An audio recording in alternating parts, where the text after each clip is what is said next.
I would say that 2023 had to have been one of the best years for action roguelikes in the last 5. Looking at SteamDB, using the term action roguelike, there were almost double the amount of releases this year compared to 2022.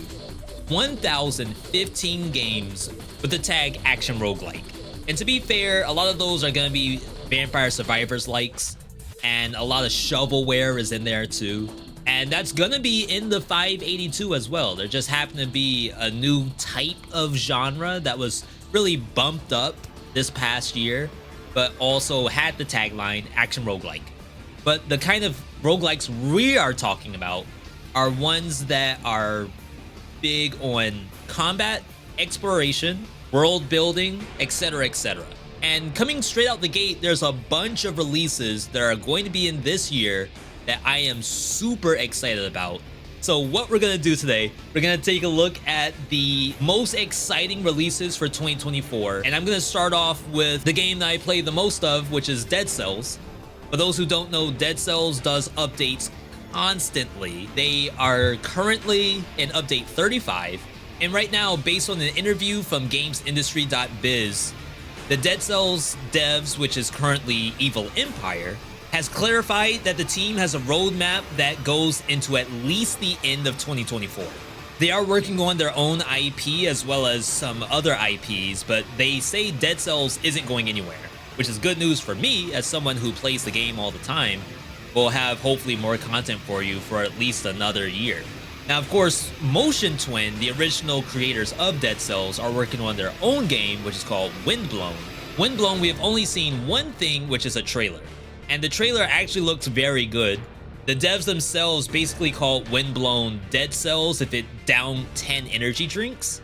And while it does have that, co-op isometric feel to it, I do trust the devs for Motion Twin to come up with a product that feels good and is very stylish when it comes to play.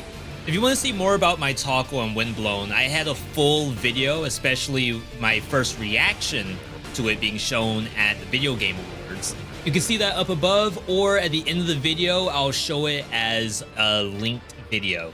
So this month alone, we have multiple really good releases coming out. And I would say a huge one for me is going to be BlazBlue Entropy Effect. If you haven't seen BlazBlue, I did a bunch of videos around that, but 1.0 release is going to be on January 31st, and I am a huge fan of this game. What makes BlazBlue so special to me is the idea of having a character, one of many, which is a very important part, that you can sort of build up in a very specific moveset and fight enemies in a stylized way. One issue that action roguelikes have is they forget about the stylistic portion of it, because if you think about it, if you're just a walking stat meter, then it may as well be a Vampire Survivors like, right? Like, I may as well just do my attacks and then not really have to do anything. But in games like BlazBlue and some of the others we're gonna see later, not only do you have this really cool character with really cool attacks, but you also have to use those during combat. Now, I want to say that's the most exciting part for me. We're going to have more videos on BlazBlue, so keep an eye on that, but definitely add this to your wish list if you haven't already. A game that I did not cover yet, but I did see it on Twitter, is Mecha Ball. And this one comes out really soon too. It's also a January release. This is a twin stick shooter, so it's a lot different than what we're used to in action roguelikes. But instead, this has a big emphasis on mobility. It almost reminds me of Sonic 3D Blast, for those old enough to remember that game. And sometimes twin stick shooters don't hit like super well for me because, again, I just feel like a walking stat meter. In this game, the mobility part is the most important part. Because you're this hedgehog, I guess, running around, you can sort of like spin dash into stuff. The physics of the game is going to be really, really integral. And I don't know how sophisticated it is because I did not play the demo of this or anything else. I like to stay blind to games like this because that early access or 1.0 release is going to get you the best feeling possible. I'm definitely excited for Mecha Ball. I think it might revitalize my interest in twin stick shooters, which has kind of fallen to the wayside a little bit. Really, there's only one twin stick shooter I really enjoy to play, and that is Tiny Rogues. And Tiny Rogues is not new. This has been in early access for like a year at this point. But the dev released a new update in December, I believe. And because it's still early access, we may see a 1.0 at some point in 2024. If you have not seen Tiny Rogues, it looks like a very basic pixel twin stick shooter, but the build making in Tiny Rogues is what absolutely makes this game. So you don't have just a little pixel character that can fire out a bullet. Instead, you have a pixel character that scales off of dex. It fires out a bullet where the bullet does repeated attacks based on lucky hit. Every time you do a lucky hit, it triggers all of your dash attacks. Your dash attacks give you chance to do repeated attacks. It's like an actual busted build maker with so much depth to it, multiple difficulties, multiple bosses, as well as it being a bullet hell, which is something that I do enjoy playing. But it can't just be your bullet versus the enemy bullet. I need to actually have some sort of identity to my character. And that's where Tiny Rogues really is the forefront in the genre right now, for me anyway. I do already have videos up for Tiny Rogues, so if you want to see those, just take a look at it.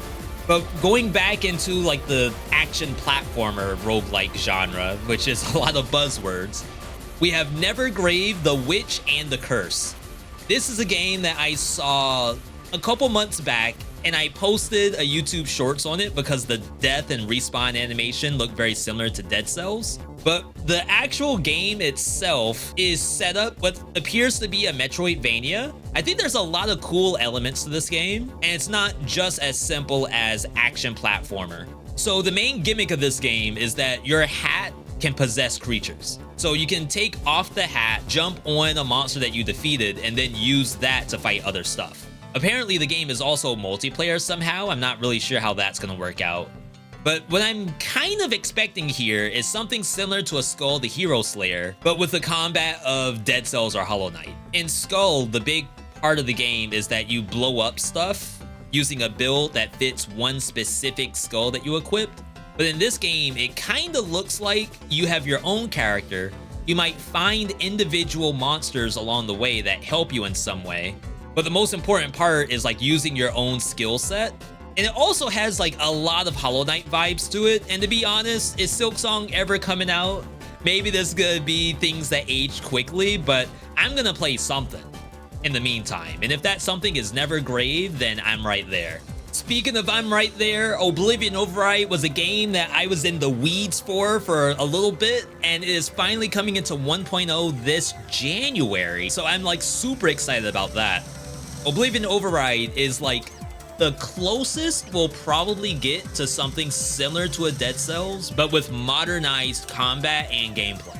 The best part about Oblivion Override, there's multiple characters. The characters do have build making to it, but it's not as simple as I got the strongest build and I just win. The monsters in the game actually fight you back.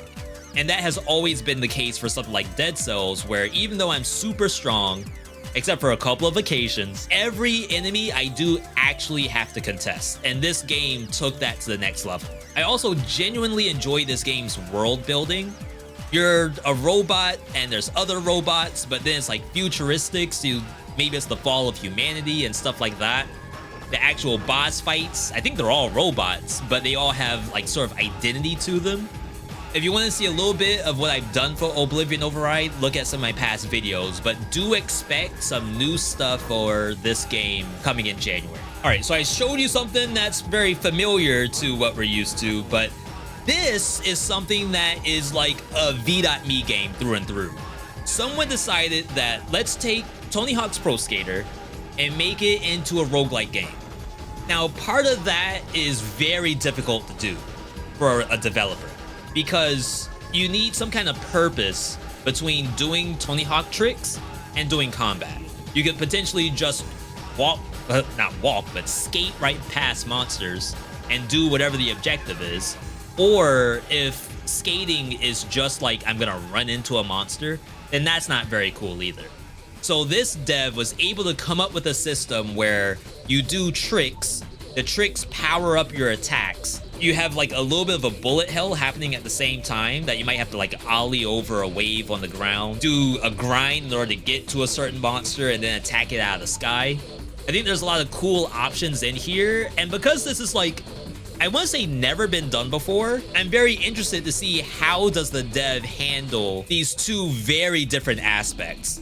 In one way, you might think of Sonic the Hedgehog, where like you're running through a map and then you do combat once you come up against a monster.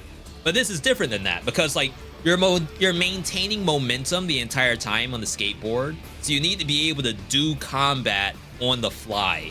And if they can figure that out, I think this will be extremely fun to play. And as a little bit of a gaming boomer myself, I have probably 1,000 hours in Tony Hawk's Pro Skater 2. So I'm hoping that that's going to translate into Hellskate. Now let's switch gears a little bit. Of course, you cannot talk about 2024 without mentioning Hades 2. And you've seen in the past, I've done a lot of content around Hades 2, both good and constructive. And Hades 2 is something that I will 1000% play. I can guarantee it. I'm not going to hold my breath on this being the game of the year for 2024. But what I will say is that Supergiant has a really big opportunity here to take every bad aspect of Hades 1 and crank it to overwhelmingly positive in all aspects. We already know the story's going to be great. We already know the graphics are going to be great. We already know the characters are going to be hot. Like, that stuff doesn't matter. The part that needs help is some of the gameplay, like the core gameplay. Now, there's a very good chance that Hades 2 does the exact same thing as Hades 1. Like, if you are a betting person, why bet on change when you can bet on something that was successful? But of course, we want to elevate the genre, and I think this is the best chance for Supergiant Games to do that. So what I want to see is a Hades 2 that has a very competitive, like high-level gameplay that doesn't mean that you can't use certain aspects and you can't use certain god boons. I want to see a real emphasis on build design on the fly, where it's like, I'm not taking this because it always works with that. I'm taking it because at that moment, I feel like I want it. I want to see more top-end build customization. Things like Merciful End in Hades 1 feels very strong, and by higher tiers of gameplay, it just ends up being like required gameplay for the most part. Especially once you start adding in Pack of Punishment with speedrun trials and stuff like that. I'm not saying that that stuff needs to go, but I need to be able to win based off of smart build decision making compared to just things being in a completely different tier than other aspects. So if you're looking forward to Hades 2, definitely keep an eye on the channel. As soon as this drops, I'll be there day one to play it. You would think any person would end their most anticipated video for 2024 with Hades 2, but I'm bringing in something that I guarantee you have never ever seen before, and that is Rabbit and Steel. Rabbit and Steel is a game about bunnies fighting against other kind of animal people. I think I've seen birds for the most part. But what the game truly is, MMO raid simulator in a roguelike soup. This is a concept that I have never ever seen in the roguelike genre at all. And I almost have a personal interest to see that this game gets some kind of recognition.